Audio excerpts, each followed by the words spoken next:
So, instead of my usual driving videos, I thought I'd make a walking video. I actually prefer walking, but I just never think to have my phone out. Anyway, we're gonna look at the American dream here. That's what we're seeing, and I don't mean that in a snarky way. We're in Phoenix, Arizona.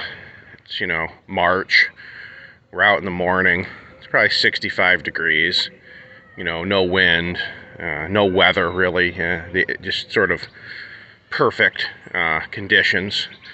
We're here in a suburban area. It's a nice area. This is the main street. Each house has its own, walled backyard. You can actually hear kids playing in the yards. It's overwhelmingly young families in this development. It's not, I don't know, boomers or whatever people claim it is. It's young families. This is the American dream. It's a family, subdivision type community, and this is what people are seeking to achieve. And there's a lot to be said for it. I mean, I think you could reasonably prefer living here to, I don't know, living in some like rotting wooden house in Pittsburgh or something. I mean, it doesn't snow, the weather's nice. You can walk around the neighborhood. We've got oranges right here. So a lot of these go to waste actually, and I come later and I pick them. So I'm gonna get all these bags of oranges here just from these street trees.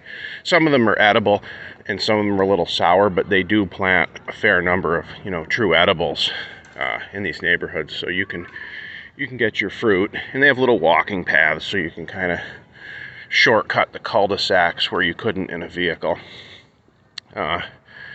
Anyway, so it's the American dream. So what's fascinating about it is that we're in the middle of, I would say, if you drew like a 50 to 100 mile radius around this point, pretty much that entire 50-mile radius circle would be packed with neighborhoods exactly more or less like this. Same density, about the same home quality, about the same value. You could go 50 straight miles. I could walk 50 miles today and I'd be seeing the same thing. Everyone is occupied. So it's just literally, 4 million people just, living this idyllic existence here. And it's kind of fascinating because, the narrative is that, oh, well, no one can afford a house. Well, I don't know. How come no one seems to be living in these houses? But, who's no one? Because, like I said, all these places are occupied, 100% occupancy. There's no vacant, abandoned houses. The value is between $500,000 and $700,000, which to me is a shocking figure. But as I said, every single one of these houses has a young family in it that owns the house.